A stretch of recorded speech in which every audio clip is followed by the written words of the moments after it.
The largest share holder at universal studios Hitchcock గారు. అప్పుడు ఏమైందంటే ఆయన స్టూడియోలో ఆయన తీసిన 50 సినిమాలు స్క్రిప్ట్ పెట్టి ఒక ఫోటో ఉన్నాం.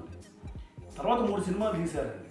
దానికి ఏం చేసామంటే మనం ఇప్పుడు ఎలాగా అని చెప్పి ఈశ్వర్ గారితో వేయించానండి ఆర్టిస్ట్. వారు వేయించి అవును సార్, ఆయన వేసిన లాస్ట్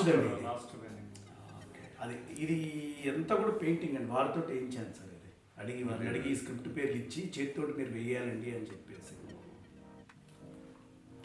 ఇది ఇప్పుడు ఇది కొన్నాళ్ళు కూడా 10 రోజుల పాటు నాతో ఉంచుకుంటే ఎప్పుడు ఖాళీటప్పుడు చూసుకుంటుంటారు. ప్రపంచ మామూలుగా వరల్డ్లోనేనండి, ఎక్కడో ఇంగ్లాండ్లో పుట్టి అమెరికాకి వెళ్ళి హాలీవుడ్లో స్పీల్బెర్గ్, మార్టిన్ స్కోర్సెసీ, బ్రెయిన్ డీ పామా, ఇప్పుడు వచ్చిన జనరేషన్ వాళ్ళు కూడా క్రిస్టఫర్ నోలన్కి ఇన్స్పిరేషన్ హిచ్కాకేనండి. అంటే సస్పెన్స్ ఎట్లా ట్రాన్స్లేట్ చేయించి ఎక్కడన్నా బయట లాంచ్ చేపిద్దామని అనుకుంటున్నాను సార్.